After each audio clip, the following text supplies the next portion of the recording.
আজ অনেক দিন পর তোমাদের সাথে শেয়ার করছি বিয়ে বাড়ির খাবার দাবারের মেনু। বিয়ে বাড়িতে মিনি কোল্ড ড্রিঙ্কসের বোতল দেওয়া হচ্ছে, এই প্রথমবার দেখলাম। আবার খাবারের মেনু লিস্টটা রয়েছে আধার কার্ডে, এটাও প্রথমবার দেখলাম।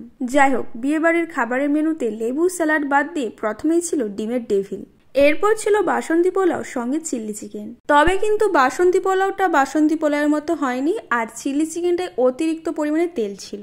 এরপর ছিল সাদা ভাত, ডাল আর পটল চিংড়ি, তবে এবারে কিন্তু ডালটা নিইনি। এরপর ছিল চিকেন কষা, আর খাবারগুলো কিন্তু খুবই দ্রুতভাবে পরিবেশন করা হচ্ছিল। মানে খাবার খেতে না খেতে মেনু কার্ডের লিস্টে যে সকল খাবারের তালিকা ছিল সেই সকল খাবার পরিবেশন করা শেষ। চিকেন কষা দিয়ে ভাত খেতে খেতে চলে এসেছিল চাটনি, পাঁপড়, মিষ্টি। যেহেতু মেয়ের বিয়ে ছিল তাই পায়েস ছিল না, সেই জন্যে পায়েসের পরিবর্তে চাটনি দিয়ে পাঁপড় খেলাম। শেষে ছিল আইসক্রিম আর শতমালা, আর এরকম সিজনে আইসক্রিম খেতে খুবই ভালো লাগে।